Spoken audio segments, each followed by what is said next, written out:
नमस्ते सभी को। आप सबका एक बार फिर से स्वागत है पॉलिटिकल इनकरेक्ट में। मैं हूं नीरज और आज 17 सितंबर, इस दिन की विशेषता वैसे तो कई हैं, लेकिन एक विशेषता यह कि आज के दिन ऑपरेशन पोलो का समापन हुआ था और जो हैदराबाद है उसे फॉर्मली भारत में सम्मिलित कर लिया गया था, क्योंकि उससे पहले जो निज़ाम था, वहां पर जो निज़ाम का शासन था, या यूं कहें कि निज़ाम का निज़ाम था, तो उसकी इच्छा थी कि वो या तो इंडिपेंडेंट स्टेट के रूप में रहे या पाकिस्तान के साथ मिल जाए। और इस विलय का श्रेय सरदार वल्लभ भाई पटेल को दिया जाता है, जिन्होंने बाकी अन्य छोटी छोटी रियासतों को छोड़कर जो खंड खंड बटा हुआ भारत था उसे आज हम जिस स्थिति में देखते हैं वैसा बनाया। और जो पंडित जवाहरलाल नेहरू थे, चचा हमारे, उनके लिए एक स्टेट थी जिसमें उन्होंने बोला था कि मैं कश्मीर का विलय करूंगा। तो हम जानते हैं कि आज भी एक नासूर बना हुआ है। तो अब ये जो हैदराबाद का विलय है, इसमें कुछ लोगों की जो मत है वो भिन्न है।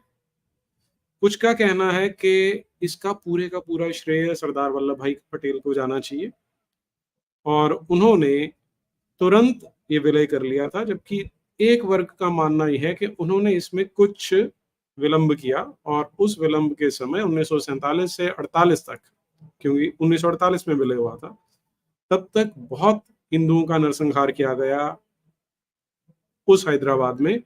और इस नरसंहार में हम जानते हैं कि जिहादी मानसिकता सम्मिलित थी और निज़ाम क्योंकि मुसलमान था, इस्लामिक रूल लाना चाहता था, उसका एक मिलिशिया था जिसे रजाकार कहते थे। तो आज हम ये जानने का प्रयास करेंगे कि उस समय के डाले हुए बीज क्या आज वृक्ष बन चुके हैं, और ये जो संघर्ष उस समय हुआ था उसमें आर्य समाज ने एक बहुत अद्भुत भूमिका निभाई थी।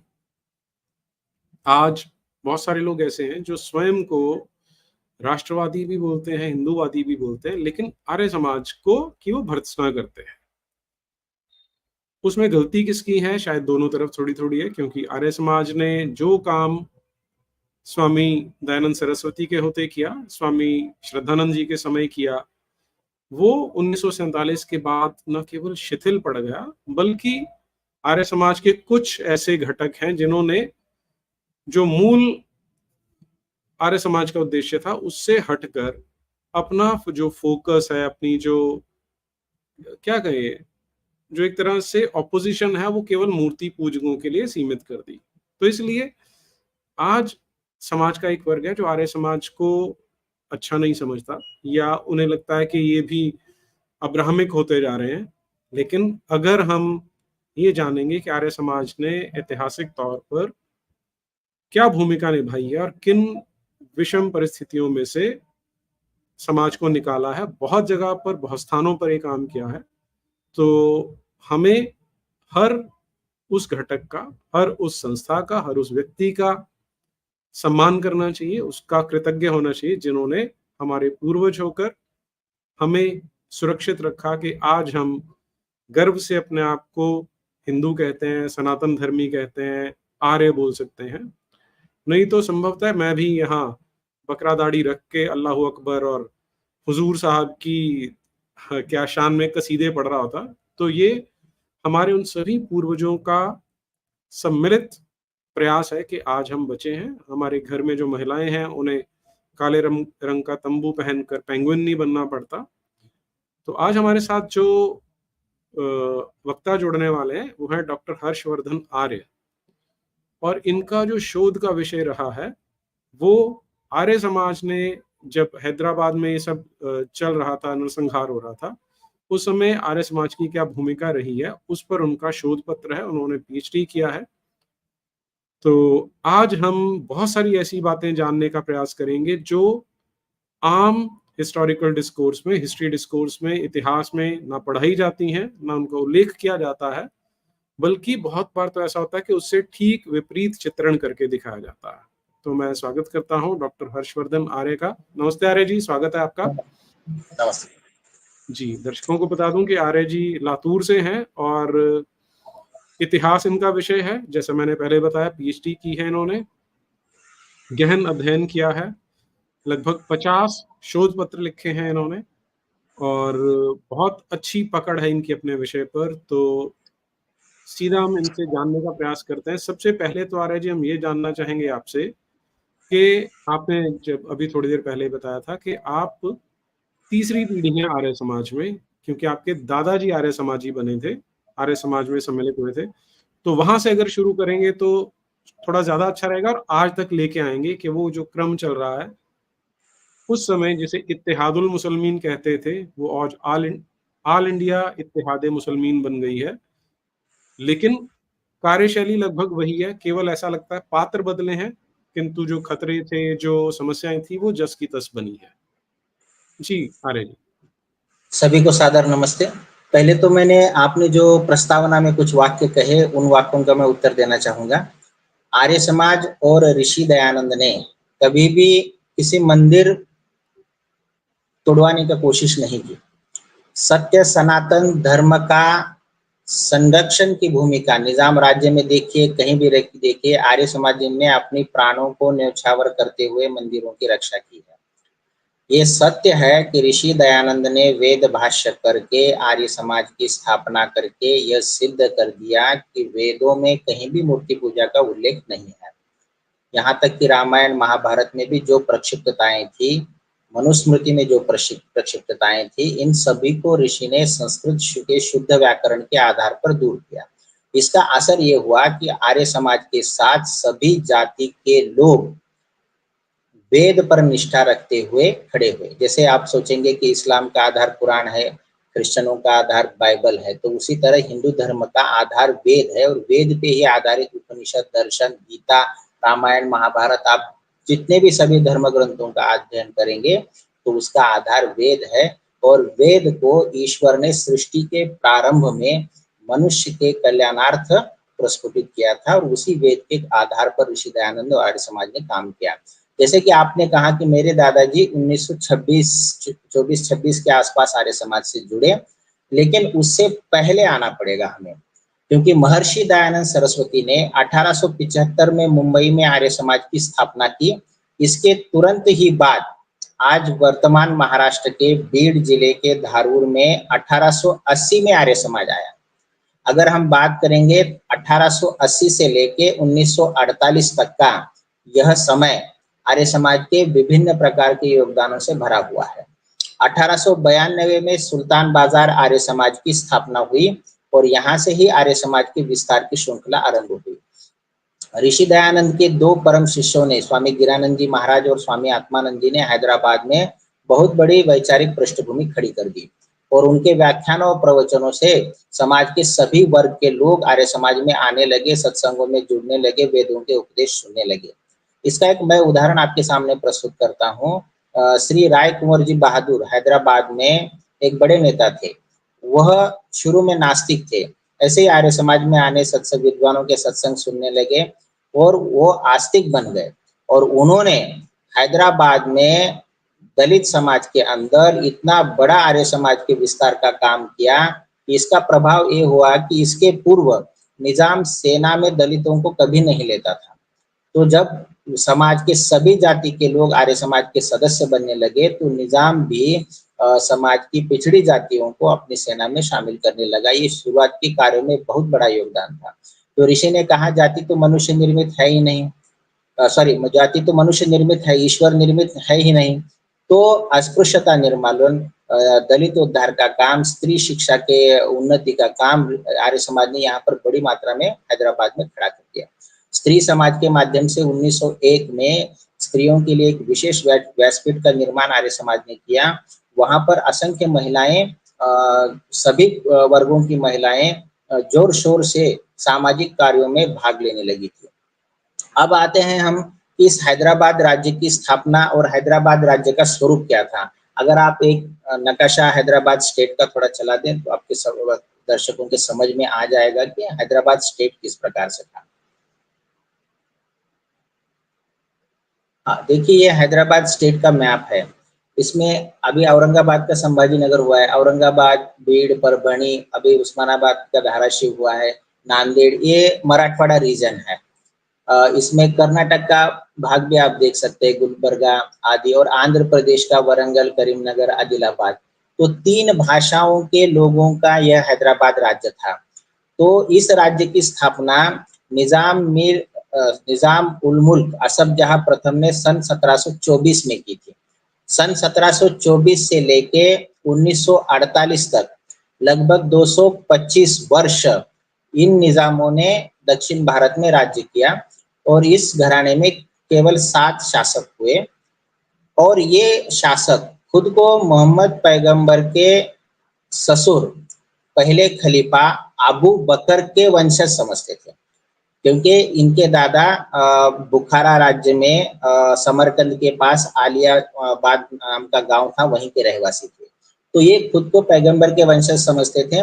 और जो पहला निजाम उल मुल्क असफ जहां प्रथम था, उसकी यह भावना थी कि औरंगजेब के बाद जितने भी मुगल सम्राट आए हैं वो औरंगजेब की तरह शासक नहीं थे, इसीलिए वो इस्लाम का एक अलग से राज्य दक्षिण भारत में बनाने के संकल्प को लेकर चलता है, और 1724 में उसने यह राज्य बनाया।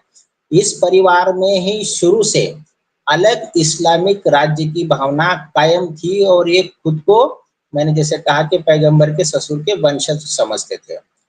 हैदराबाद में टर्निंग पॉइंट आता है निजाम मीर उस्मान अली के सत्ता में आने से। निजाम मीर उस्मान अली खान सत्ता में आता है हैदराबाद में 1911 में, और 1911 एक ऐसा वर्ष है, बहुत से लोग कहते हैं कि जब रजाकार आए, मुसलमान आया, तभी से हैदराबाद का संघर्ष शुरू हुआ। ऐसे नहीं है। जैसे हम निजाम मीर उस्मान अली खान को देखते हैं, इसकी पूरी पढ़ाई लिखाई अलीगढ़ मुस्लिम यूनिवर्सिटी में हुई थी, और यह दार उल हर्ब को दार उल इस्लाम बनाने की पूरी तैयारी के साथ शुरू से ही काम कर रहा था।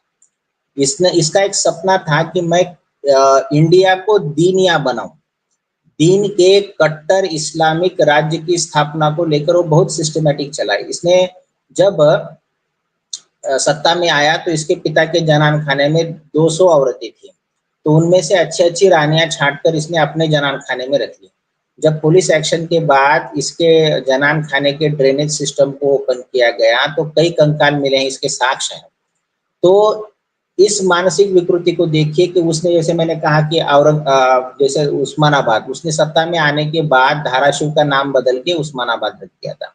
नगरों के नाम बदलना, गाँवों के नाम बदलना, यहाँ तक कि उस समय हैदराबाद में मुसलमान नाई नहीं मिलते थे, तो यह उनको लखनऊ से लाता था। इसने अलीगढ़ से ज्यादा लोगों को हैदराबाद में लेके आया। अब इसका तात्पर्य अरे जी 1 मिनट में रोक रहा हूँ आपको, यहाँ पे डिस्ट्रैक्ट कर रहा हूँ वैसे तो। मैंने कुछ दिन पहले एक पॉडकास्ट किया था, एक व्यक्ति है वो अपने आप को आचार्य कहलाता है, आचार्य प्रशांत। हाँ, तो उसका कहना है कि ये जो अलीगढ़ मुस्लिम यूनिवर्सिटी है, इसका उद्देश्य, इसकी स्थापना जब हुई थी तो इसका उद्देश्य था कि इस्लाम को साइंटिफिक बनाने के लिए, इस्लाम में सुधार लाने के लिए किया गया था। लेकिन जो आप बता रहे हैं उससे तो बिल्कुल ऐसा कतई नहीं लगता, और पूरा इतिहास देखें तो भी नहीं लगता। जी। भारत तेरे टुकड़े होंगे नारे जिन जगहों पे लगते हैं, आप भी समाचार न्यूज एजेंसी सब सुनते हैं, मैं इस बात को स्पष्ट करने की कोई आवश्यकता नहीं। अलगाववाद का गढ़, संप्रदायवाद का गढ़ यह अलीगढ़ रहा है और आज भी है। इसमें कोई कुछ भी कहे, लेकिन आप हर दिन की घटनाओं से उसको समझ सकते हैं। तो जैसे मैं निजाम मीर उस्मान अली की बात कर रहा था, तो उसने क्या किया कि अलीगढ़ के लोगों को राज्य में लाकर उच्च शिक्षित पदों पर बिठा दिया। पहले हिंदू सर्विस में नहीं थे, ऐसा नहीं था। हर प्रकार से हिंदू व्यक्ति योग्य थे और हर जगह थे।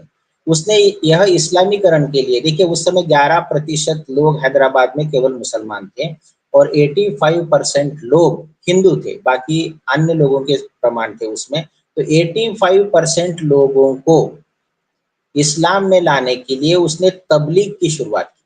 अब बहुत से लोगों को तबलीग क्या है यह पता नहीं, तो मैं बता दूं तबलीग किसे कहते हैं। कि तबलीग धर्मांतरण को कहते हैं। आज भी भारत में हम देखते हैं लव जिहाद है, हर प्रकार के जो जिहाद आए हैं उनका वही उद्देश्य है कि तबलीग जो जमात करती है या आदि कुछ संगठन इसमें लगे हुए हैं वो तबलीग को करते हैं। वो तबलीग के लिए, और इसका जो गाइड था वो दिल्ली का हसन निजामी था। हसन निजामी को सही अर्थों में निजाम ने हायर कर लिया था। 85% लोगों से इस स्टेट का इनकम आता था और यह इनकम निजाम भारत भर की और विदेश की इस्लामिक स्टेट को जो सपना देखते हैं ऐसी संस्थाओं को भेजता था। उसमें हसन निजामी एक था। निजाम ने फिलिस्तीन के लोगों को भी हैदराबाद से पैसा भेजा और इसका रिकॉर्ड है। वो हर साल कितना पैसा भेजता था। तो उसने हर प्रकार के इस्लामिक संस्थाओं को, अलग अलग राष्ट्रों को पैसा भेजा। इसके पीछे में उसका बहुत बड़ा उद्देश्य वो लेकर चल रहा था। और यहाँ तक कि हम जैसे समझते हैं कि उसने एक महकमा अमूर मजहबी नामक एक धर्म विभाग बनाया। अब देखिए इस धर्म विभाग का काम क्या था। अभी दक्षिण भारत में आप देखेंगे हिंदुओं के कई बड़े मंदिर हैं। आप पुराने मंदिर की मरम्मत नहीं कर सकते। अगर आपको थोड़ी भी कुछ मरम्मत करनी है तो महकमा की अनुमति लेनी पड़ेगी। आप नया मंदिर नहीं बना सकते। आप आर्य समाज में सत्संग साप्ताहिक नहीं कर सकते।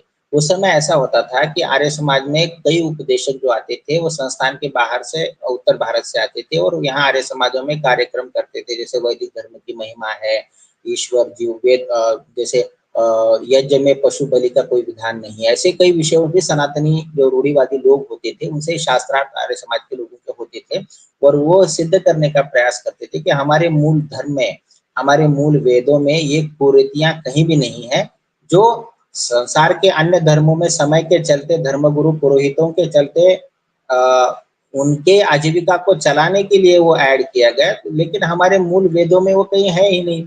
तो ऐसे शास्त्रार्थ होते थे, सत्संग होते थे, उसमें हजारों लोग, सैकड़ों लोग अपनी शंका समाधान को लेकर पहुंच जाते थे। आज का समय ऐसा है कि लोगों के पास समय नहीं है, शॉर्ट्स देखते हैं, प्रश्न पूछना तो बहुत दूर की बात है। लोग प्रश्न भी नहीं करना चाहते, ना अपने धर्म को लेकर करना चाहते, ना वक्ताओं के स्पीच को लेकर करना चाहते हैं। तो इसने यहाँ तक ये सपना देखा कि खुद को खलीफा बनाने के, इसको खलीफा बनने के सपने आने लगे। इसने अपने बेटे का विवाह खलीफा की बेटी नीलोफर से किया था। महात्मा गांधी ने भारत में बेवजह एक खिलाफत आंदोलन को हवा दी। हमारा कोई उद्देश्य, इससे कोई दूर दूर तक संबंध नहीं था। जिस देश को ही खलीफा की जरूरत नहीं थी, आप देखते हैं कि वहां से खलीफा भाग गया और कमाल पाशा वहां पे सत्ता में आया। तो उस खलीफा को दोबारा लाने के लिए भारत में एक खिलाफत आंदोलन शुरू हुआ। इसका इम्पैक्ट हैदराबाद में इस प्रकार से हुआ कि मुसलमानों के दिमाग में ये बात बैठ गई कि हम तो क्या है, हम शासक हैं, हम शासक है और हिंदू शासित है। इस भावना को बल मिला और स्वराज्य की भावना को लेकर जो भारतीय स्वाधीनता संग्राम चल रहा था वो स्वराज्य की भावना पीछे चली गई और इस इस्लामिक तुष्टीकरण के कारण ये एक अलगाववाद की नींव यहाँ पर रखी गई। निजाम ने दूसरा काम ये किया, जैसे मैंने मैप में आपको दिखाया कि मराठी भाषिक लोग थे, कानड़ी भाषिक लोग थे और तेलुगु भाषिक लोग थे। यहाँ उर्दू किसी की भाषा नहीं थी। उसने उर्दू को राजभाषा बनाया। हिंदुओं के 4000 से अधिक स्कूलों को निजाम ने सत्ता में आने के बाद बंद कर दिया और उसने यहाँ आदेश पारित किया। उसके सर्कुलर्स हैं, गश्तियां हैं, गश्ती संख्या अलग अलग है, उसमें 52-53 भी विशेष प्रसिद्ध रही है। तो उसने अपने सर्कुलर में यह कहा कि आपको स्कूल खोलने की आज्ञा महकमा से लेनी पड़ेगी और वो आज्ञा मिलती नहीं थी। केवल अंजुमने इस्लाम के स्कूल हैदराबाद में चलते थे अलग अलग जगहों पर। और जो हिंदू, जैसे अभी मैं मानो एक पौराणिक परिवार में पैदा हुआ तो मैं हिंदू रीति रिवाज मेरे घर में थे, लेकिन मुझे वहाँ उर्दू स्कूल में जाकर मुस्लिम आक्रांताओं का इतिहास पढ़ाया जाता था। आज जब हमारे भारत सरकार ने नई शिक्षा नीति लागू की, एक अच्छा रिफॉर्म इंडियन नॉलेज सिस्टम को इंट्रोड्यूस किया, तो बहुत लोग कहते हैं कि अकबर को हटाया गया, ये भाग हमारे सिलेबस से हटाया गया। लेकिन उस समय निजाम ने इस्लामिक स्टेट की उसकी सोच देखिए, सभी मुस्लिम आक्रांताओं को उसने महान शासक के रूप में प्रस्तुत कर पाठ्य पुस्तकें उसने बनाई थी। यहाँ तक कि उसने ये आदेश पारित किया था, हिंदुओं के साहित्य को बैन किया था। ना आप छत्रपति शिवाजी महाराज को पढ़ सकते हैं, ना आप दुर्गादास राठौड़ को पढ़ सकते हैं, ना आप महाराणा प्रताप को पढ़ सकते हैं। किस लिए? क्योंकि हिंदुओं में स्वाभिमान की भावना जागृत करने वाला उनका इतिहास, उनके बलिदान, उनकी घटनाओं से वो प्रेरणा ना ले सके। आप सोचिए 2024 में जब छोटी सी बात पर लोग धरने पे दिल्ली में कहीं बैठ जाते हैं कि देश का लोकतंत्र खतरे में आया, देश का सेक्युलरिज्म खतरे में आया, इसी प्रकार की बातें करते हैं, उनको निजाम की इन सर्कुलर को गंभीरता पूर्वक पढ़ना पड़ेगा। उस समय 85% प्रजा किन प्रतिबंधों के दौर से गुजर रही थी, यह अगर आप देखोगे तो आपको समझ में आएगा। और यही हैदराबाद स्वाधीनता का मूल है, जो बरसों तक इतिहास लिखने वालों ने पिछले अभी 76-77 वर्ष इसको हुए हैं, तो लोग इसको छिपाते इसलिए रहे हैं क्योंकि इसमें धर्म का एंगल है। लोग अपने धार्मिक अधिकारों के लिए क्यों खड़े हुए? क्योंकि 11% का प्रतिनिधित्व करने वाला राजा मुसलमान था और उसको तबलीग करनी थी, और तबलीग के लिए उसने अलग अलग हथकंडे अपनाए। वो स्कूलों में और जेलों में तबलीग करने लगा। स्कूलों में तबलीग का मैं एक उदाहरण दूंगा। हुपला में एक स्कूल चलता था, तो वहां पे छोटे बच्चों को गोमांस परोसा गया। किस लिए? और वहां पे भी दलितों के बच्चे पढ़ते थे। गोमांस उनको खिलाकर उनकी तबलीग की जाती थी। जेल में हिंदू कैदियों को प्रताड़ित किया जाता था और उनको इस्लाम स्वीकारने के लिए मजबूर किया जाता था। जब निजाम का एक हैप्पी बर्थडे आता था तो एक कन्वर्जन की रिपोर्ट मांगी जाती थी और उसे प्रत्येक सरकारी अधिकारी को प्रस्तुत करना था। उस रिपोर्ट की कॉपियां हमारे पास है। तो तबलीग की एक साप्ताहिक रिपोर्ट हर अधिकारी को गांव से देनी बंधनकारक थी। तो आप देखिए कन्वर्जन किस तरह हावी था। वो नहीं चाहता था कि हिंदू कोई व्यायामशाला या अखाड़ा खोले, इसके लिए उसने बैन लगाए थे, उसके आदेश हैं। एक आर्य समाज कासार शीर्षी को उसने एक नोटिस भेजा था कि आपने एक व्यायामशाला खोली है तो आप राज्य के आदेश से वो तुरंत बंद की जाती है। आप व्यायामशाला नहीं खोल सकते क्योंकि उस निजाम को डर था कि हिंदू किसी भी प्रकार अपनी आत्मरक्षा के लिए तैयार ना हो सके। धार्मिक उत्सव और प्रतिबंधों पर बैन था। आप दशहरे का उत्सव नहीं निकाल सकते थे उसमें। उस समय हैदराबाद में वरकम्मा देवी का उत्सव आज भी चलता है यहाँ पे, तो उसमें आप ढोल ताशे नगाड़े आदि कुछ बजा नहीं सकते थे। आप मस्जिद के आगे कोई बाजा बजा नहीं सकते थे। यहाँ तक कि ईशा शरीफ अर्थात मुहर्रम का महीना अगर हैदराबाद में चल रहा हो तो कोई हिंदू विवाह भी नहीं कर सकता था।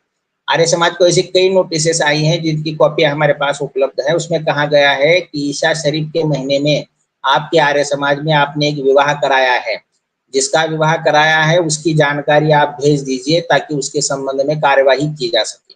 देखिए ये कैसे प्रतिबंधों का दौर था। यहाँ तक कि निजाम ने खुद का इस्लामिक प्रोपोगंडा खड़ा करने के लिए कई समाचार पत्रों को तैयार किया था। उसमें समाचार पत्रों के नाम बताता हूँ मैं आपको। सहीफा था, रहबरे दक्कन था, सुबह दक्कन था और अल आजम था। ये निजाम के चाटुकार वर्तमान पत्र थे। ये निजाम के प्रोपोगंडा को स्टेट में फैलाते थे। और उसने एक काम किया कि हैदराबाद राज्य के बाहर से कोई समाचार पत्र हैदराबाद में आ नहीं सकता। अब देखिए 85% प्रजा, हाईकोर्ट का माध्यम उर्दू, शिक्षा का माध्यम उर्दू, निजाम के राज्य में उर्दू समाचार पत्र, आपको पढ़ना है तो उर्दू में पढ़ना पड़ेगा। उसने उस्मानिया यूनिवर्सिटी बनाई 1916 में। उस्मानिया यूनिवर्सिटी में बहुत से लोग ऐसे कहते हैं कि पाकिस्तान योजना जो है ना वो 1900 क्या कहते हैं 1948 के बाद आई होगी, लोगों को ये पता ही नहीं है। तो आप देखिए पाकिस्तान योजना मैं शेयर कर रहा हूँ आपके साथ, ये आप चला दीजिए। आ रहा है आपके पास? पाकिस्तान योजना का ये चित्र आप दर्शकों को दिखाइए। हाँ देखिए यह पाकिस्तान योजना थी निजाम की। ये पाकिस्तान योजना उस्मानिया यूनिवर्सिटी के प्रोफेसर अब्दुल लतीफ ने तैयार की थी।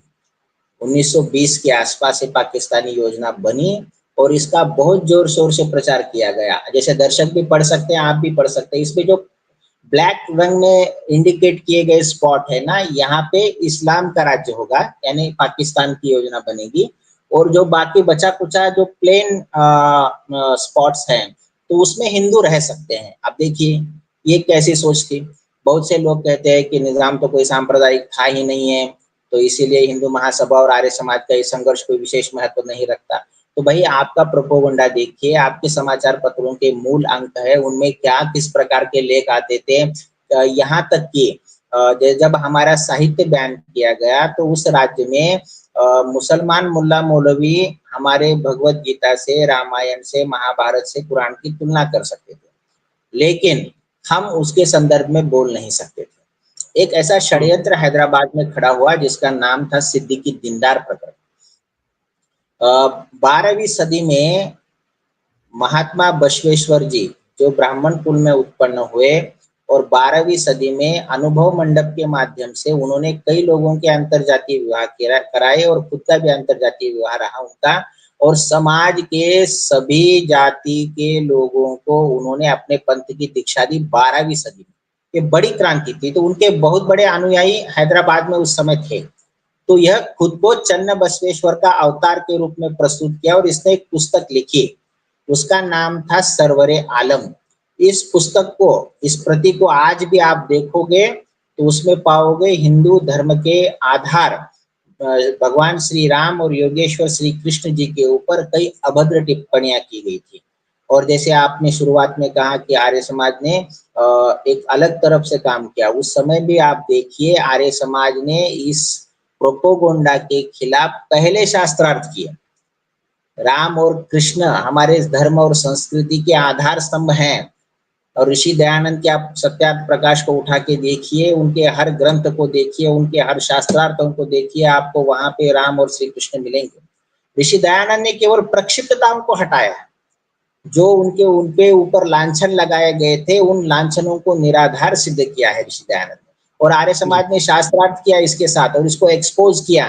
इसी बीच आर्य समाज ने शास्त्रार्थ महारथी पंडित रामचंद्र देहलवी जी को हैदराबाद बुलाया। आर्य उपदेशकों के राजकुमार के नाम से इनको जाना जाता है।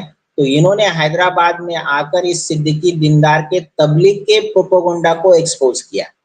पाकिस्तान योजना, तबलीग का प्रोपोगंडा, आप देखिए साल है कौन से वर्ष की बात है? ये सिद्दीकी दीनदार का प्रकरण हुआ 1920 के आसपास की बात है। ये पाकिस्तान योजना के बाद ये तबलीग, ये देखिए सब वो कहता था मैं क्या करूंगा, हम्पी का मंदिर लूटूंगा, मैं क्या करूंगा, तिरुपति का मंदिर लूटूंगा, और वो मुसलमानों से फंडिंग लेता था, और वो फंडिंग दिन में वो हिंदुओं से चन्न बसवेश्वर के रूप अवतार के रूप में मिलने जाता था, उनको भ्रमित करता था, और रात में मुसलमानों के मीटिंग में मुस्लिम पोशाक में वो जाता था।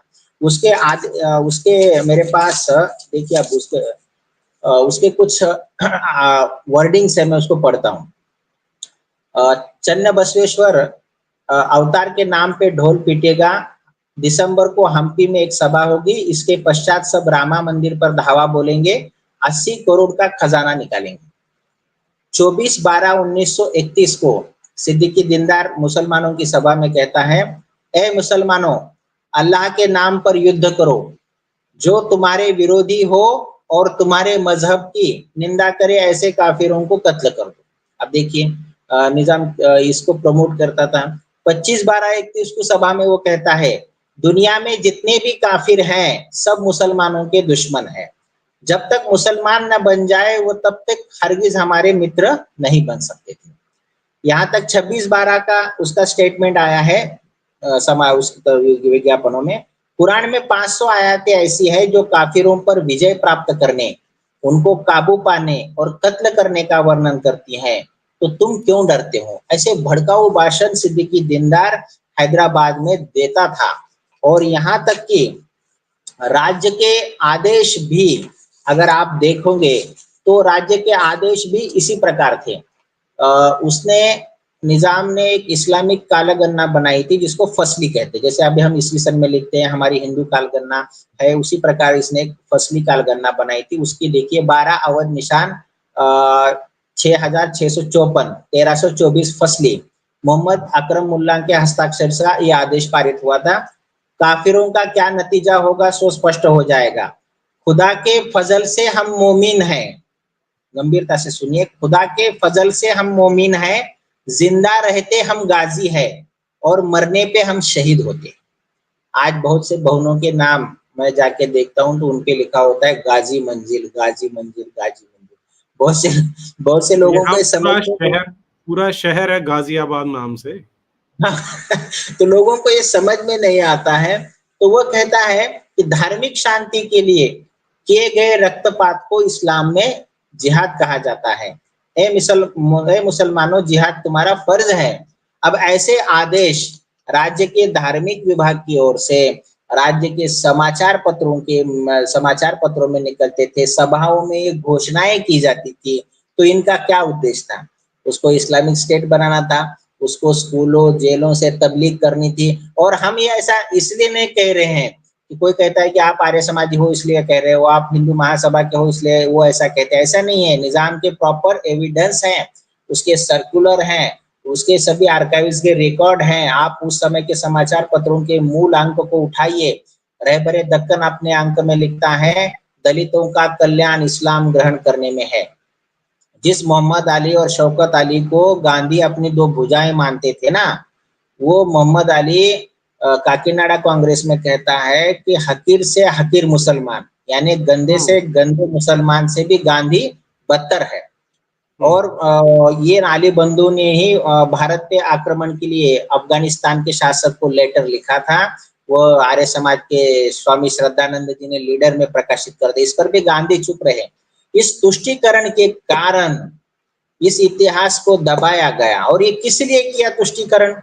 भाई हम नाराज नहीं करना, अरे सत्य को बताना किसी को दुखी करना थोड़ी है। आज मुझे बहुत से लोग कहते हैं आप बहुत स्पष्टता से बात रखते हैं। क्यों? इतिहासकार का, इतिहास लेखक का ये परम कर्तव्य है। अगर हमारे पास एविडेंस है तो हम उस समय के इतिहास को, उस समय के बलिदानों को, उस समय की घटनाओं को यथावत हम नई पीढ़ियों को सामने रखें। क्योंकि एजुकेशन का तात्पर्य क्या है? What is mean by education? Education means transformation of civilization. हमें हमारी संस्कृति का हस्तांतरण अगली पीढ़ी की ओर करना है। तो इस तरह से निजाम राज्य में ये कार्य चल रहा था। पाकिस्तान योजना बनी थी, तबलीग बनी थी। इसी समय में आगमन होता है मजलिस इत्तेहादुल बैनुल मुसलमीन का, जिसकी बात आपने प्रारंभिक चर्चा में की। ये संगठन देखिए, नवाब बहादुर यार जंग द्वारा स्थापित यह संगठन हैदराबाद में है। नवाब बहादुर यार जंग और आज के इस संगठन के प्रमुख में कोई ज्यादा अंतर है नहीं है। वो नवाब बहादुर यार जंग हैदराबाद में जिस प्रकार से भड़काऊ भाषण देता था, उसी प्रकार के भाषण आज भी चलते हैं। इत्तेहादुल बैनुल मुसलमीन ने हैदराबाद में एक समस्या उत्पन्न की। जैसे मैंने कहा कि गांधी ने खिलाफत और जैसे मालाबार हुआ, उसके पीछे यही भावना थी कि मुसलमानों में हम शासक है की भावना को डाला गया। तो नवाब बहादुर जंग ने यही सुर पकड़ा और अनल मलिक का नारा बुलंद किया। अनल मलिक, या इसका अर्थ होता है कि हम मुसलमान शासक हैं, हमने भारत में इतने समय तक हिंदुओं पर राज किया है। इस भावना से सभी को खड़ा किया गया। निजाम, जैसे आज हमारी समाचार पत्र एजेंसी है पीटीआई, उस तरह निजाम की दक्कन न्यूज सर्विस खुद की न्यूज एजेंसी थी।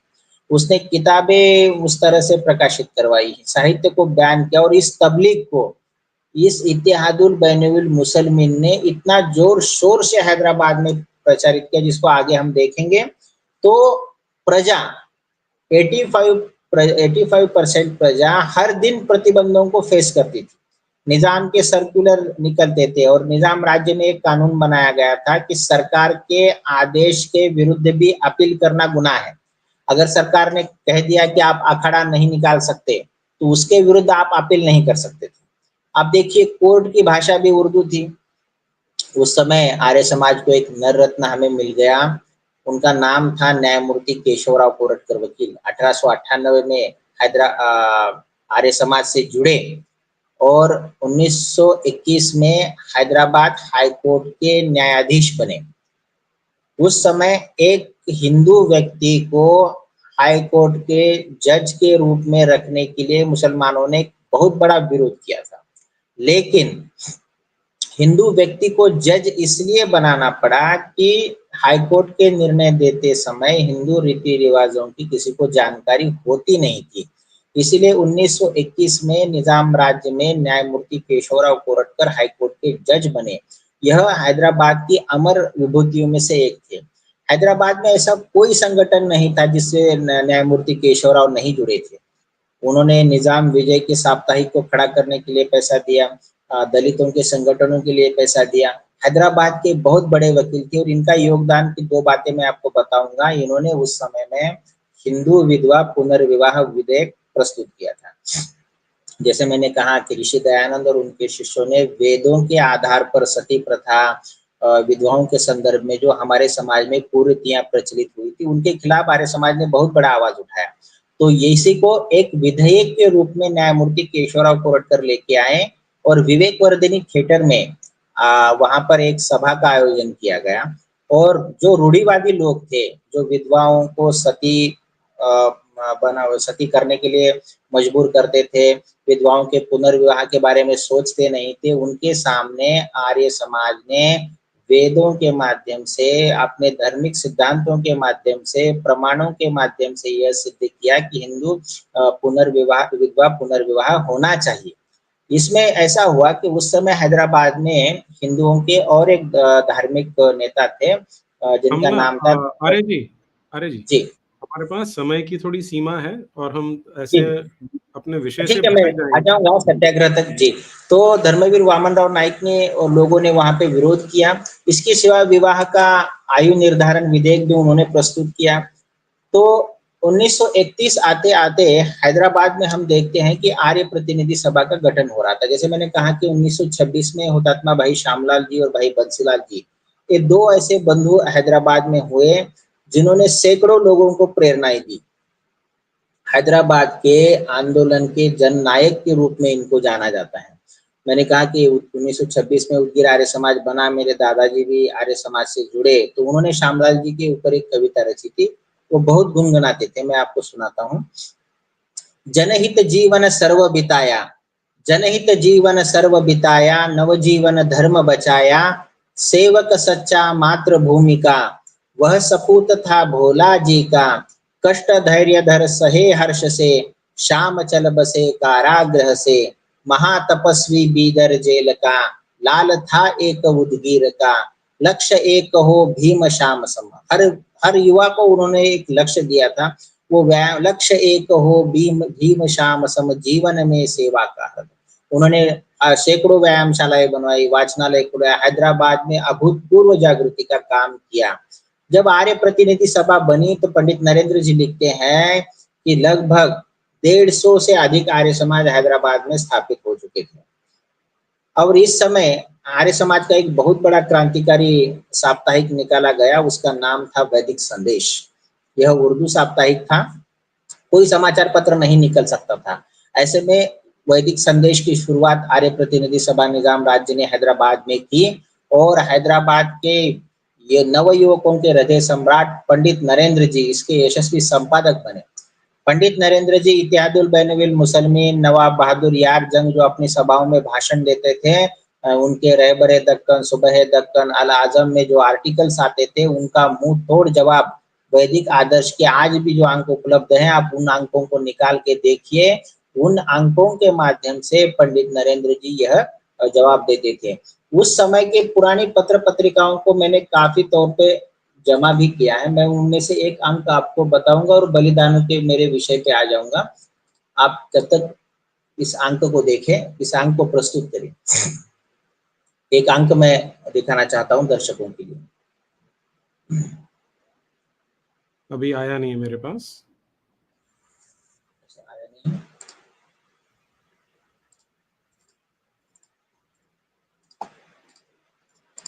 हाँ जी, अब आया। हम्म। दर्शक अगर ध्यान से देखें तो ये 13/2/1938 का वैदिक संदेश का मूल अंक है। आप ध्यान से देखिए, आर्य प्रतिनिधि सभा निजाम राज्य का साप्ताहिक मुखपत्र है। इसके त्रिलोक चंद्र शास्त्री पुराण भास्कर थे और इसमें जो चित्र आया है वह है हुतात्मा वेद प्रकाश जी का, जिनकी हम बात करेंगे। हुतात्मा वेद प्रकाश जी हैदराबाद स्वाधीनता आंदोलन के पहले हुतात्मा थे। लेकिन जैसे मैंने कहा कि तथाकथित समाजवादी लोग, गोविंद पानसरे जी जो कांग्रेस से जुड़े हुए थे, उनका बलिदान 1948 में हुआ था और हुतात्मा वेद प्रकाश के बलिदान की तारीख थी 23/2/1937। अब देखिए 1937 साल कहाँ और 1948 कहाँ, इन दोनों में बहुत बड़ा अंतर है। लेकिन हुतात्मा वेद प्रकाश के बलिदान को कभी किसी पाठ्यक्रम में, कभी किसी स्कूलों में, कभी व्याख्यानों में शामिल नहीं किया जाता था। हुतात्मा वेद, मैं धीरे धीरे अपनी बात को कंक्लूड शॉर्ट में बताता चलूंगा। हुतात्मा वेद प्रकाश जी गुंजोटी के थे। अभी ये जितने भी बलिदानों की मैं बात करूंगा वो सभी 21 से 25 वर्ष के नवयुवक थे। यह क्या करते थे, घर घर जाकर वैदिक धर्म की पुस्तकें सभी लोगों को पढ़ के सुनाते थे। जो पिछड़े हुए लोग थे, दलित थे, वो पढ़ नहीं पाते थे, उनमें शिक्षा नहीं होती थी, तो सत्यार्थ प्रकाश वेदों के सिद्धांतों के विषय में वो घर घर जाके रामायण महाभारत गीता पढ़ के सुनाते थे। उन्होंने युवकों के लिए व्यायामशाला भी खोली थी। तो इनको 150 से अधिक मुसलमानों ने घेरा और इनको कहा कि या तो तुम इस्लाम कबूल करो या फिर हम आज तुम्हें यहाँ पे समाप्त कर देंगे। वो अपनी जान बचा सकते थे, लेकिन ये सभी बलिदानी 21 से 25 वर्ष के हैं। ऋषि दयानंद के सिद्धांतों की निडरता देखिए, इन्होंने धर्म के खातिर बलिदान को स्वीकार किया। इनके बलिदान के बाद जो केस निजाम राज्य में चला, मैंने उन सबके डॉक्यूमेंट्स निकाले। उनके पिता का स्टेटमेंट है, गांव वालों जिन्होंने प्रत्यक्षदर्शी थे उनके स्टेटमेंट को मैंने जब पढ़ा तो इनके गर्दन पे वार किए गए और खून की पिचकारियां ऊपर तक उड़ी। 150 लोग आपको घेरा बना के खड़े हैं, तभी उस युवक ने निडरता से सामना किया। 8-10 को भी उन्होंने पहुंचा दिया था। तो इसके बाद हम देखते हैं कि हुतात्मा धर्म प्रकाश का बलिदान 27 जून 1938 को हुआ। यह कल्याणी में व्यायामशाला चलाते थे, यही वेद प्रकाश की तरह काम करते थे। इनकी हत्या करने वाले, इनको भी उसी पद्धति से रात के 8 बजे घेरा गया था। इन्होंने भी इस्लाम कबूल करने से इनकार कर दिया, तो इनकी भी हत्या वहां पर की गई थी। तो इनके बलिदान की विशेषता यही थी कि उस समय में लगभग 5000 स्त्री पुरुष उनकी अंत्य यात्रा में शामिल हुए थे। पुलिस वाले उनको धक्का दे रहे थे और निजाम की जो पुलिस घटनास्थल पे आई थी उसका अधिकारी कहता था कि ये खून नहीं पानी है। तो इसी और जिसने इन पे सबसे अधिक 17 वार किए उस व्यक्ति का नाम था इस्माइल। तो वहां के मुसलमानों ने जब इनका अंत्यविधि हुआ तो दूसरे दिन इस्माइल की शोभा यात्रा उस गांव में निकाली थी। आप देखिए, विचारों को समझिए। हत्यारे की शोभा यात्रा वहां के मुसलमानों ने उस समय निकाली थी। तो इसी प्रकार धर्मवीर महादेव जी का बलिदान हुआ 17 जुलाई 1938 को। इनको भी उसी पद्धति से, ये भी साकोड़ आर्य समाज लातूर डिस्ट्रिक्ट में सुरनपाल तहसील में वही काम करते थे। तो इनको भी 21 से 25 वर्ष के नवयुवक हैं। इनके ऊपर आर्यवीर साप्ताहिक में भाई श्यामलाल जी ने एक लेख लिखा। उसमें श्यामलाल जी कहते हैं, सदाकत के लिए गर जान जाती है तो जाने दो, सदाकत के लिए गर जान जाती है तो जाने दो, विपत्ति पे विपत्ति सिर पे आती है तो आने दो। इन हुतात्माओं ने, इन बलिदानों ने राज्य के हिंदुओं के मन से मृत्यु का भय ही निजाम के अत्याचारों के विरुद्ध समाप्त कर दिया था। क्यों? ये खाकसार लोग, ये मजलिस के लोग गांव गांव अत्याचार करने पे उतारू होते थे, और ऐसी अवस्था में नवयुवकों का संगठन करना, उनके लिए व्यायामशाला बनाना, उनके अपने धर्म के सिद्धांतों के प्रति उनको धर्म ग्रंथों को पढ़ के सुनाना, क्या यह अपराध था? 85% हिंदू प्रजा के लिए, तो उनको भी तबलीग के लिए घेर घेर के उनके बलिदान हुए। तो इसी प्रकार बलिदान हुआ हुतात्मा भाई श्यामलाल जी का। उनको भी बीदर जेल में जाम शहादत जहर दिया गया था। इसके बाद सोलापुर आर्य महासम्मेलन हुआ, वहां पे सावरकर जी उपस्थित थे। जैसे मैं आज आपके चैनल के माध्यम से अनुरोध करूंगा, ऋषि दयानंद को समझने के लिए आपको सत्यार्थ प्रकाश को पढ़ना ही पड़ेगा। क्यों? आज के समय में हम इंडिपेंडेंसली इस्लाम को कोई अलग से नहीं पढ़ सकता, बाइबल का कोई अलग से उसके पास समय नहीं होता, जैन बौद्ध को नहीं पढ़ सकता। ऋषि दयानंद ने सत्यार्थ प्रकाश में सब धर्म और पंथों की समीक्षा की गई है। अगर कोई लव जिहाद के चक्कर में कोई लड़की कहीं बहक जाती है, किसी का ब्रेन वॉश हो जाता है ना, तो उनके सामने आप सत्यार्थ प्रकाश की वो समीक्षाएं रख दीजिए, उनको अपने धर्म में आस्थाएं उनकी प्रज्वलित हो जाएंगी। तो सावरकर जी ने सत्यार्थ प्रकाश के संदर्भ में कहा था कि हिंदू जाति की रग रग में उष्ण रक्त का संचार करने वाला सत्यार्थ प्रकाश यह क्रांतिकारी ग्रंथ है, और जब तक सत्यार्थ प्रकाश की विद्यमानता है तो कोई विधर्मी यह नहीं कह सकता, उसके पंथ की शेखी को नहीं बखार सकता। सावरकर जी का स्टेटमेंट है। सत्याग्रह प्रकाश पे कई केस लगे, कई केस डाले गए बैन लगाने के लिए, लेकिन आज तक सत्याग्रह प्रकाश इसलिए बैन नहीं हुआ कि स्वामी जी ने प्रत्येक धर्म ग्रंथ के कोटेशन को कोट किया है।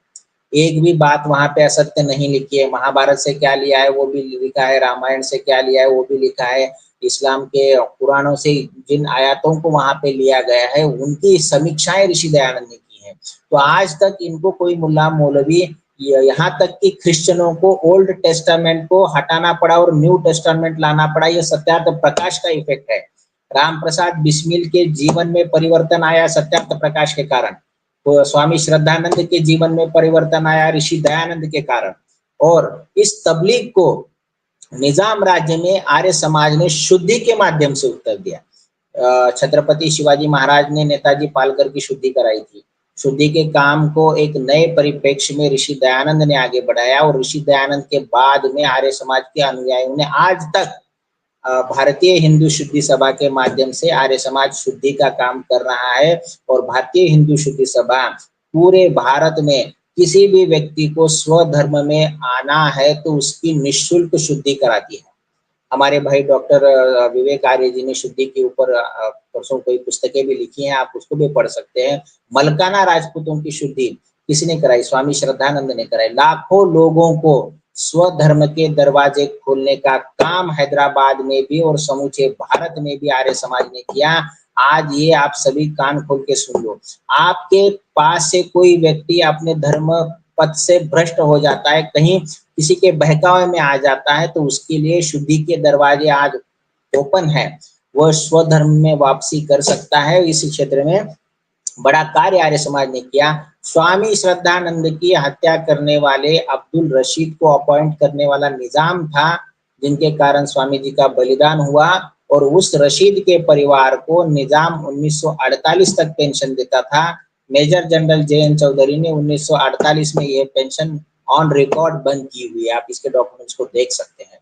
तो किस तरह तबलीग का कहर उस समय चलता था। और ये मजलिस के लोग गांव-गांव हैदराबाद में कन्वर्ट करके आगे चलते थे। पंडित नरेंद्र जी इनके पीछे चलते थे और जहां पे लोगों को मुसलमान बनाया गया था वहां पे आर्य समाज के लोग जाके होम कराते थे, उन मुसलमान बने हुए व्यक्तियों से आहुति डलवाते थे, उनकी शुद्धि करते थे और उनको नए नाम देकर उनकी स्वधर्म में वापसी कराते। इसी शुद्धि को आज आप घर वापसी के रूप में भी देख सकते। तो आर्य समाज ने इस शुद्धि आंदोलन को उस हैदराबाद राज्य में खड़ा किया। इन बलिदानों के पश्चात जैसे मैंने कहा कि सोलापुर में आर्य महासम्मेलन हुआ, 25,000 लोग वहां पे उपस्थित थे। स्वातंत्र्य वीर विनायक दामोदर सावरकर वहां पे उपस्थित थे और सत्याग्रह की शुरुआत हुई। अब देखिए, जैसे मैंने कहा गांधी ने भारतीय इतिहास में बहुत जगह से ऐसे व्यवस्थाएं खड़ी कर दी थी जिनके कारण वर्षों तक हमें क्या कहते हैं, वर्षों तक हमें उसकी वेदना को सहन करने पड़ा है। तो हैदराबाद में पहला सत्याग्रह जो आरंभ हुआ वह हिंदू महासभा ने 21 अक्टूबर 1938 को शुरुआत की। देखिए, हैदराबाद में भाग्यनगर का पहला सत्याग्रह शुरुआत करने वाला संगठन हिंदू महासभा था, कांग्रेस नहीं था। उसने 31 अक्टूबर 1938 से 1 अगस्त 1939 तक सत्याग्रह चलाया। स्वतंत्र वीर सावरकर जी ने पुणे के शनिवार वाड़ा के सामने कई सत्याग्रह में करते क्या थे? सत्याग्रह में क्या करते थे? क्या करते थे सत्याग्रह में? हाँ, मैं बताता हूँ ना। सत्याग्रह में यह होता था कि अपनी धार्मिक अधिकारों की मांग के लिए, ठीक है, एक उदाहरण देता हूँ मैं आपको, सत्याग्रही कैसे होते हैं उसके ऊपर। तुलजापुर का एक प्रसंग है। निजाम राज्य की पुलिस को सूचना दी गई कि आपको सत्याग्रहियों को पकड़ने जाना है। पुलिस वहां पे चली गई। वहां पे क्या हो रहा था, लोग भजन गा रहे थे, भजन हो गया, जय घोष के नारे लगे और वहां पे किसी ने पुलिस वालों को कह दिया कि आप इनको पकड़ते क्यों नहीं? तो पुलिस वाले ने प्रश्न किया, क्या यही सत्याग्रही होते हैं जो आपने प्रश्न किया? तो वही प्रश्न वहां पे निजाम, यानी अपराध और अपराधी का ये अलग प्रकार निजाम के पुलिसों के देखने में भी पहली बार आया था। ये सत्याग्रही तो अहिंसात्मक, संसार का सबसे बड़ा अहिंसात्मक सत्याग्रह, केवल पहले तो ऐसा था कि केवल गांधी ही सत्याग्रह कर सकते, कोई अन्य संगठन नहीं कर सकता था। लेकिन हिंदू महासभा और आर्य समाज ने अपने धार्मिक अधिकारों की मांगों के लिए संसार का सबसे बड़ा अहिंसात्मक सत्याग्रह हैदराबाद में किया। कांग्रेस ने तो केवल 24 अक्टूबर 1938 में सत्याग्रह शुरू किया और तुरंत 23 दिसंबर 1938 को बंद किया। क्यों बंद किया? गांधी ने कहा कि अब सत्याग्रह बंद करो, इससे हिंदू मुस्लिम एकता में दरार आई। जो खिलाफत के समय किया वही किया। खिलाफत के समय तो गांधी हिंदुओं से भी गाना बुलवाते थे, कहती है अम्मा शौकत की जान दो बेटा खिलाफत में। वो शौकत अली की अम्मा क्यों कहती थी जान दो खिलाफत में, हम क्यों दें, हम तो स्वराज्य के लिए, हमारे राष्ट्र के लिए जान दें। तो इसी प्रकार इस्लामी तुष्टिकरण, क्योंकि देखिए यहाँ पे शासक मुसलमान था और गांधी किसी भी प्रकार से, मैं तो सोचता हूँ कि गांधी को जिस हिंदू मुस्लिम एकता के दर्शन उनके जीवन में करने थे वो तो कर ही नहीं पाए। प्रैक्टिकली मैं राज्य शास्त्र का भी विद्यार्थी हूं, लेकिन सेक्युलरिज्म मुझे भ्रामक संकल्पना लगती है। एक साइड से सेक्युलरिज्म कैसे होगा? अगर प्रैक्टिकली किसी कंसेप्ट को आप इंप्लीमेंट करते हैं, तो उन्होंने, गांधी ने एक स्टेटमेंट हैदराबाद के संदर्भ में खड़ा किया। उन्होंने कहा आर्य समाज का हैदराबाद सत्याग्रह बेवक्त की शहनाई है, जिसके घर में ब्याह नहीं हो रहा शहनाई बजी जा रही है। जैसे मैंने अभी इतने समय में इन धार्मिक प्रतिबंधों, मजलिस के अत्याचारों और तबलीग की बात की, तो आप इसकी व्यवस्था को समझ सकते। तो उन लोगों को अहिंसात्मक मार्ग से अपनी मांगे हिंदू क्यों ना रखते? तो गांधी ने बाद में, इनका स्टेटमेंट है गांधी का हरिजन के अंक में, मैं हरिजन के अंक का आपको पढ़ के सुनाता हूँ। अंक की तारीख श्रोता नोट कर ले, 20/2/1938 का हरिजन का अंक है, आप देख सकते हैं। उसमें हैदराबाद शीर्षक से महात्मा गांधी ने एक लेख लिखा है। उसमें वो लिखते हैं, हैदराबाद में आर्य समाज और हिंदू महासभा ने कांग्रेस के उद्देश्य से सर्वथा भिन्न सत्याग्रह किया है। कांग्रेस का उद्देश्य क्या था आपको पता चल जाएगा। आर्य समाज का सत्याग्रह विशुद्ध धार्मिक है, क्योंकि आर्य समाज धार्मिक अधिकारों के लिए लड़ने जा रहा है। हिंदू महासभा आर्य समाज की सहायता कर रही है, इसलिए इस लड़ाई पर सांप्रदायिक रंग चढ़ गया है।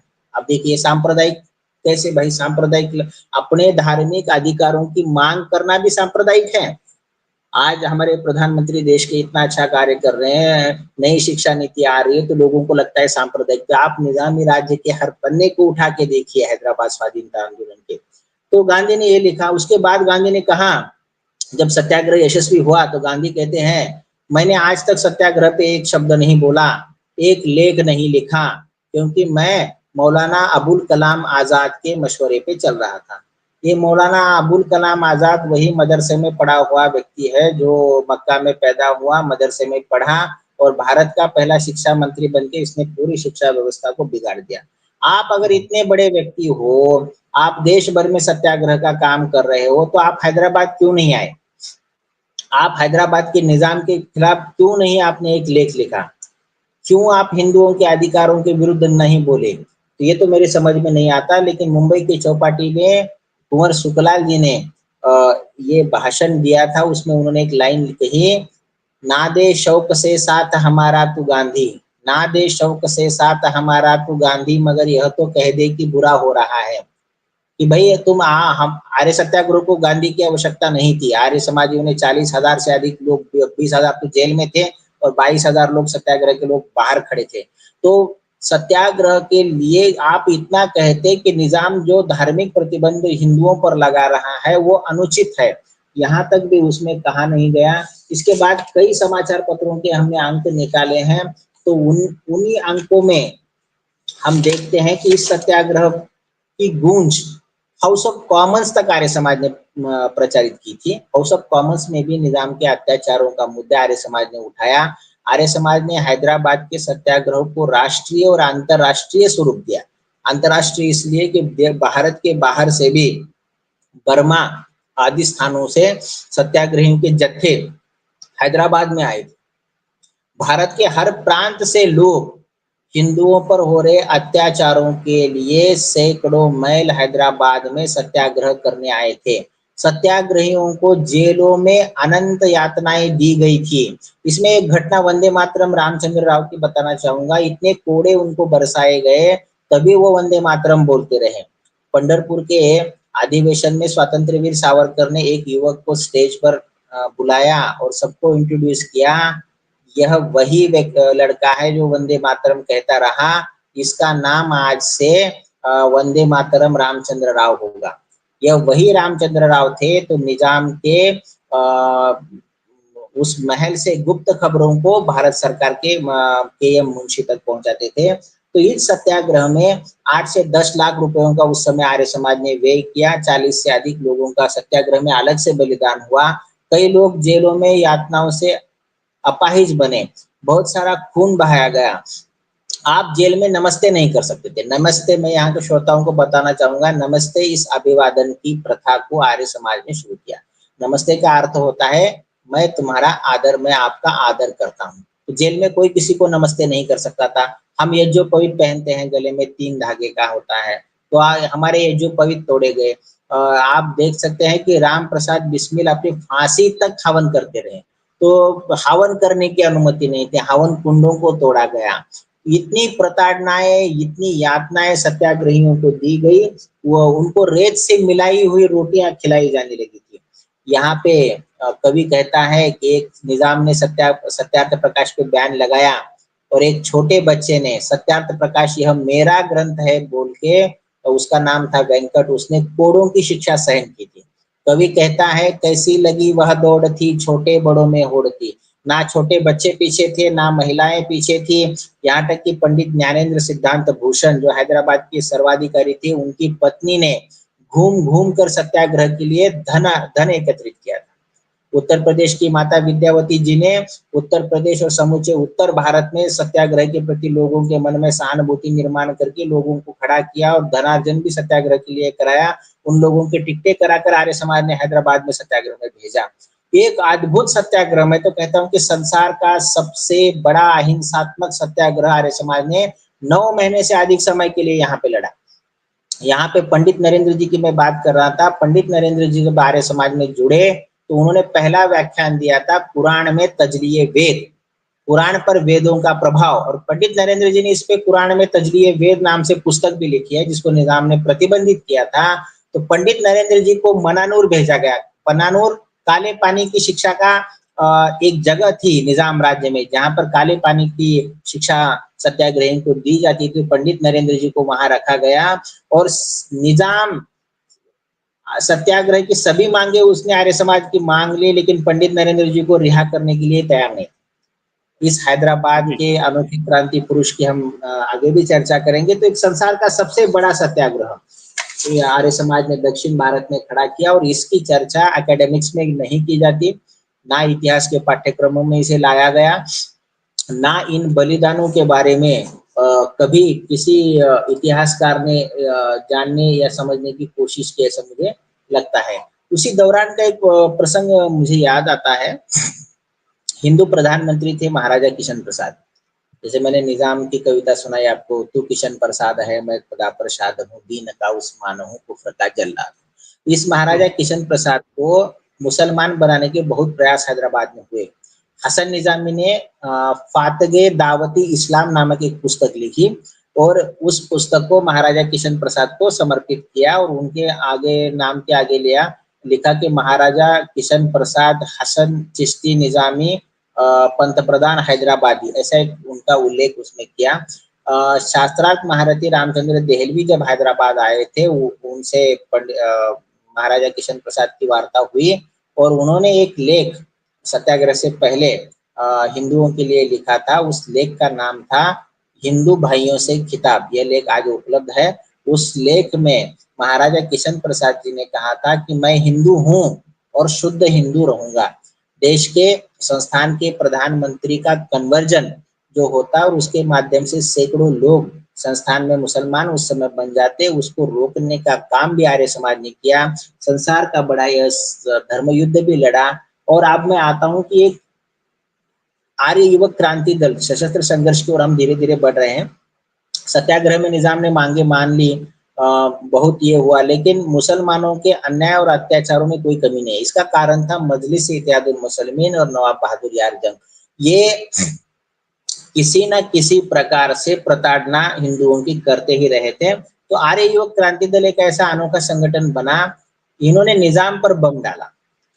ये एक अनोखा संगठन इसलिए था कि नवयुवक नेताजी सुभाष चंद्र बोस से प्रभावित थे कि तुम मुझे खून दो मैं तुम्हें आजादी दूंगा, चलो कुछ अलग करते हैं। ये रजाकारों के इतने अन्याय अत्याचार लाखों घटनाएं हैं जिनका मैं वर्णन यहाँ पे नहीं कर पाऊंगा। तो इस कम समय में आपको बताता हूँ कि इन लोगों का छोटे से क्या कार्य रहे। महाजरीन ट्रेनें उस समय चलती थी। महाजरीन शब्द का अर्थ होता है शरणार्थी। निजाम को ऐसा लगा कि अब इस स्टेट को मुसलमान बनाने के लिए भारत के अन्य रियासतों से मुसलमानों को हैदराबाद में लाया जाए। इसलिए वह 1946 से लेके 1948 तक 14 लाख मुसलमानों को ट्रेनों से भर-भर के लाता था। उन ट्रेनों को महाजरीन एक्सप्रेस के नाम से जाना जाता है। उन महाजरीन एक्सप्रेस बोलते को हैं मुहाजिरून एक्सप्रेस। महाजरीन एक्सप्रेस, मुहाजिरून। हाँ, तो उस ट्रेन को गिराने का इन युवकों ने बहुत बड़ा प्रयास किया, लेकिन उस गैंगमैन की सतर्कता से यह घटना चली गई। तो ये लोग उन कैंपों में गए, किस लिए गए कि वहां ये सही में शरणार्थी हैं क्या, निजाम की क्या योजना है। इसलिए उसमें जगदीश जी थे, गंगाराम जी थे, नारायण पवार थे, ये लोग वहां पे अरबों के भेष में गए। सैकड़ों मुसलमानों से इन्होंने बात की कैंपों में जाकर, कोई प्रताड़ित नहीं था। आज पाकिस्तान से हिंदू प्रताड़ित होकर भारत आता है तो वो शरणार्थी है, लेकिन हैदराबाद भारत के अन्य राज्यों में मुसलमानों की उस समय तो कोई प्रताड़ना थी ही नहीं। डायरेक्ट एक्शन तो इन्होंने किया था, हिंदुओं का कत्ल तो इन्होंने किया था, रजाकार ही हिंदुओं को मार रहे थे, तो ये कहाँ से शरणार्थी हुए। तो इनको लाया गया था एक योजना, सुनियोजित योजना के तहत। तो इनके कैंपों पर बम डालने की योजना इसमें बनाई गई थी, लेकिन उतनी मात्रा में बम यहाँ पे नहीं मिले। तो निजाम के अस्पताल अस्तबल, जो घोड़ों का अस्तबल था, उसको भी बम से इन्हीं क्रांतिकारियों ने उड़ाया और अंत में निश्चय हुआ कि जड़ को ही काट दे। तो निजाम पर बम डालने के लिए नारायण पवार, जगदीश जी, गंगाराम जी, इन तीनों ने क्या किया कि यहाँ तक कि इस संगठन के बाल किशन जी की पत्नी के गहने बेचे और कोंडा अन्ना रेड्डी की सहायता से दीक्षित महाराज मुंबई में बम बेचते थे उस समय। तो दीक्षित महाराज की सहायता से बम मुंबई से सोलापुर लाया गया। अब हैदराबाद ले जाएं कैसे, तो सोलापुर से उस समय बिस्किटों के डिब्बे हैदराबाद जाते थे बड़े बड़े। तो उन बिस्किटों के डिब्बों में अमेरिकन हैंड ग्रेनेड और पिस्तौल लगकर हैदराबाद ले जाया गया था। और उस समय आर्य समाज के क्रांतिकारी नेता पंडित नरेंद्र जी आर्य समाजों में रजाकारों के अत्याचारों के चलते बम रखवाते थे, तो वो बम भी उपलब्ध थे। तो ये नवयुवक निजाम की जो कब्र है, 6 निजामों की कब्र मक्का मस्जिद में है हैदराबाद में, और इसको अलग दफनाया गया क्योंकि इसकी जो माताजी थी अमतुज जोहरा बेगम, वो पहले हिंदू थी और जनान खाने में ये पैदा हुआ था। तो वहाँ के कहा जाता है कि वहाँ के मुसलमानों ने इसको 6 निजामों की कब्र के पास जगह नहीं दी, तो इसको इसकी माँ के मजार के पास दफनाया गया था। वो निजाम हर शाम अपनी माँ के मजार को जाता था, मोटर से जाता था। जब निजाम की मोटर सड़कों पे चलती थी तो लोगों को वहीं खड़े होना पड़ता था। निजाम पर बम डालने के लिए नारायण पवार खड़े हुए और कांस्टेबल शेख हसन के पीछे खुद खड़े हुए। तो उनके दोनों जेब में बम थे और रिवाल्वर उनके पास थी। उन्होंने निजाम की मोटर पे बम डाला, लेकिन वो बम खिड़की से अंदर जाने के बाद थोड़ा चूक गया और वहीं जाके फट गया और गाड़ी को थोड़ा नुकसान हुआ। निजाम का ड्राइवर था शेख महबूब अली, वो बड़ा होशियार था। थोड़ी दूर पर गंगाराम जी खड़े थे, थोड़ी दूर पर जगदीश जी खड़े थे, यानी पहला वार बचेगा तो दूसरा करेगा, दूसरा वार बचेगा तो तीसरा करेगा। प्लान ABC तैयार था। लेकिन ये महबूब अली ने क्या किया कि निजाम की गाड़ी रिवर्स में डाल दी। इन नवयुवकों को उस समय ये पता अंदाजा नहीं लगा सके गाड़ी रिवर्स जाने की कंडीशन में हमारा प्लान क्या होना चाहिए। तो निजाम पे बम डालने का साहस आर्य समाज ने खड़ा किया। आर्य समाज ने लोगों को शस्त्र दिए रजाकारों के विरुद्ध लड़ने के लिए। रजाकारों को भी जिस तरह से रजाकार गांव जलाते थे उस तरह से रजाकारों को जलाया गया, बंदूकों से तलवारों से रजाकारों को काटा गया। तो रजाकार भी मैदान छोड़कर भागने लगे थे। इसमें गोदावरी बाई टेके का एक उदाहरण लिया जाता है। उन्होंने, महिलाओं ने भी बंदूकें चलाई। गांव गांव में प्रशिक्षण केंद्र आर्य समाज ने खोले और उनको कैंपों के माध्यम से, और कांग्रेस उस समय बाद में शामिल हुई, इसमें कांग्रेस के लोग भी आर्य समाजी लोगों के साथ लड़े। लेकिन मैंने जैसे कहा कि निजाम ने कांग्रेस को बहकलाए रखा था पत्र व्यवहार में, तो इसी कारण कांग्रेस का मैनेजमेंट ये डिसीजन नहीं ले रहा था कि निजाम के खिलाफ शस्त्रों के साथ लड़े या न लड़े। ऐसे परिस्थिति में आर्य समाज का एक विकल्प लोगों के पास था, और उस समय बहुत से लोग आर्य समाजी लोगों के मित्र थे, आर्य समाज से जुड़े हुए थे, तो वो भी इनके साथ शामिल हुए। जैसे इन्हीं युवकों ने बाद में उमरी बैंक एक्शन में भी सहभाग लिया। आर्य समाज के धनजी पुरोहित थे, उन्होंने उमरी बैंक को लूटने की योजना बनाई थी और इस बैंक को भी अंजाम उसी तरह दिया गया था। सैकड़ों लाखों प्रसंग है। इसमें आता है कासिम रिजवी। मैं संक्षेप में इसके बारे में कहूँगा। ये लातूर का ही था, वकील था। एटली की तरह सिगार पीना, उसके तरह पहराव करना, और इसके ख़्यालात ऐसे थे कि यह कहता था कि मुसलमान एक हाथ में कुरान और एक हाथ में तलवार लेके युद्ध करेंगे। तो इसकी बड़ी-बड़ी वल्गना, जैसे कश्मीर से हम 370 जब हटा रहे थे तब ऐसा कहा जाता था कि वहाँ पे खून की नदियाँ बहेंगी, वो उसी प्रकार से सरदार पटेल को ये धमकियाँ देता था। तो सरदार पटेल ने भी ये कबूल किया था कि अगर हैदराबाद का, जैसे आपने प्रस्तावना में कहा कि सरदार पटेल ने हैदराबाद का विलय किया, लेकिन विलय करने वाले ने यह स्वीकार किया है कि अगर आर्य समाज ने हैदराबाद में यह पार्श्वभूमि खड़ी नहीं की होती, तो हैदराबाद का विलय करना मुश्किल था। पुलिस एक्शन में सेना का मार्गदर्शन करने में आर्य समाजी थी। हर तरह से सेना के साथ चलने वाले आर्य समाजी थे। यहाँ तक कि नेहरू को जब जिन्ना 12 सितंबर को चला गया तो नेहरू को ऐसा लगा कि पुलिस एक्शन टाल देना चाहिए, पुलिस एक्शन नहीं करना चाहिए। तो उस समय भी सरदार पटेल दृढ़ रहे। उन्होंने नेहरू को कहा कि आप तो डिसीजन नहीं बदल सकते, पंडित जी फौजें तो निकल गई हैं। तो पुलिस एक्शन की जो जल्दबाजी की गई थी, और पुलिस एक्शन यह शब्द दिया था डॉक्टर बाबा साहब अम्बेडकर ने। निजाम ने बहुत ही योजनाबद्ध तरीके से दलितों में भी उस समय फूट डाली थी, और डॉक्टर अम्बेडकर के साथ उस समय सुबैया जी थे, और बाकी दलित नेता निजाम के साथ मिलकर उसके मंत्रिमंडल में शामिल हो गए थे। तो इसी प्रकार निजाम हर किसी का सुनियोजित तरीके से यूज करता था, और पुलिस एक्शन इस शब्द को सूचित करने वाले डॉक्टर बाबा साहब अम्बेडकर थे।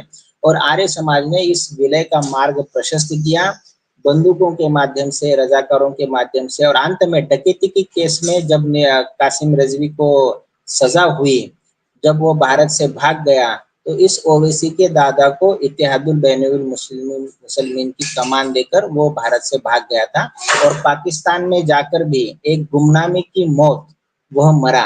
इस तरह से हैदराबाद का विलय अलग इसलिए है कि अगर हम इस विलय की पार्श्वभूमि आर्य समाज, हिंदू महासभा के माध्यम से हम खड़े नहीं कर पाते, तो इस स्टेट का विलय करना मुश्किल था, और भारत के मध्य हृदय में एक स्वतंत्र इस्लामिक राष्ट्र की स्थापना हो जाती थी, और यह हमारे लिए बहुत ही मुश्किल होती थी। तो इस तरह से निजाम के खिलाफ संघर्ष लड़ाया गया, और जो आज हम समस्याएं जो यूरोप में देख रहे हैं, बांग्लादेश में देख रहे हैं, जगह दुनिया के हर इसमें देख रहे हैं, उसके पीछे कट्टरतावाद ही है।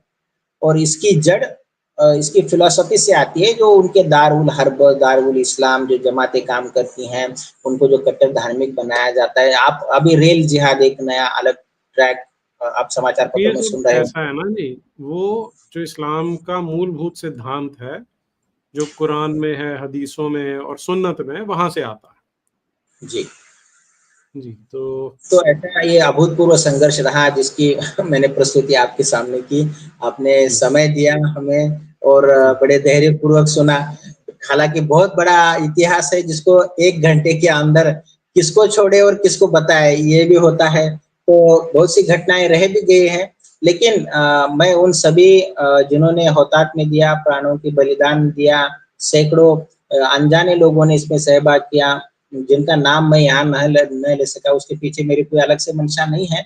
लेकिन समय के अभाव के चलते प्रस्तुतिकरण में कुछ महत्वपूर्ण घटनाओं के माध्यम से नई पीढ़ी को हम यह बताना चाहते हैं कि हमारे सत्य इतिहास से आप प्रेरणा लें, और अपने वर्तमान जीवन में सजग रहे, क्योंकि भविष्य में कह रहे हैं कि 1947 के लिए, सॉरी 2047 के लिए कोई एक प्लान तैयार हो चुका है। भारत भी कई विपदाओं का सामना करने वाला है, क्योंकि यूरोप ने भी शरणार्थियों के लिए द्वार खोले थे।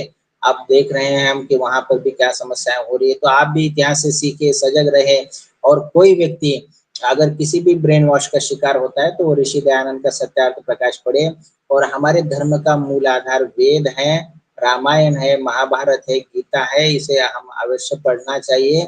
हमारे धर्म पद से कोई विमुख ना हो। आपको किसी भी प्रकार की समस्या आती है तो इन पुस्तकों में अपना समाधान आप ढूंढ सकते हैं। बहुत बहुत धन्यवाद। जी जी आर्य जी, आपने विस्तार से बताया, और ठीक बात है, समय की सीमा है, क्योंकि इतना लंबा संघर्ष है, उसे इतने कम समय में बांधना संभव नहीं होता।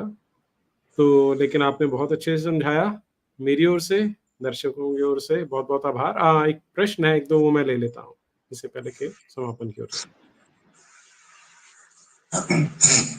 विनोद चौधरी हैं, Arya Samaj is a real dharma, Hindu should follow it, please invite Acharya Agnivrat Naishthik to know about the truth of God world society. जी विनोद जी, करते हैं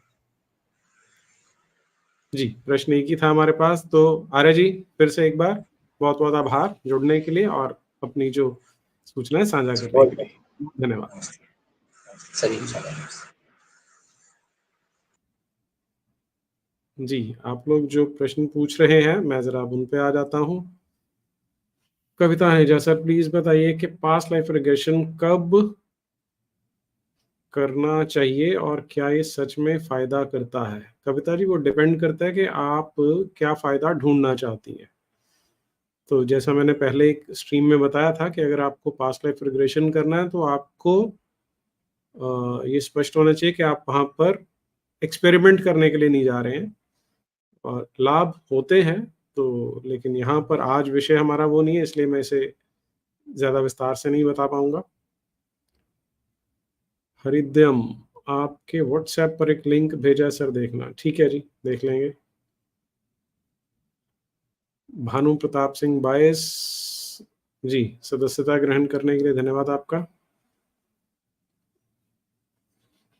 सुभाष दुआ, आर्य समाज सबके प्रति सम्मान का भाव रखते हुए सबके हित और शुभचिंतक के भाव से सम्मान पूर्वक चर्चा में विश्वास रखता है।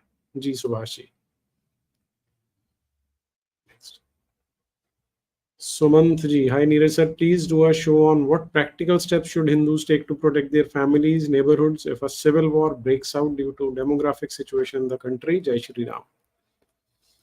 सुमंत जी, जो आपने प्रश्न पूछा ना, इसका एक वो वन साइज फिट्स ऑल वाला आंसर नहीं हो सकता। ये बहुत ज्यादा कॉम्प्लिकेटेड टॉपिक है, और अब इसमें मोटा मोटा क्या है कि मैं जो हर बार बोलता हूँ कि आर्थिक शारीरिक रूप से अपने आप को स्वस्थ रखें, फिट रखें, क्योंकि जो समय आने वाला है, जैसा अभी इन्होंने डॉक्टर हर्षवर्धन ने जाते समय बोला कि भविष्य में उनका प्लान तैयार है 2047 का, वो अपनी हरकतों से बाज आने वाले नहीं है।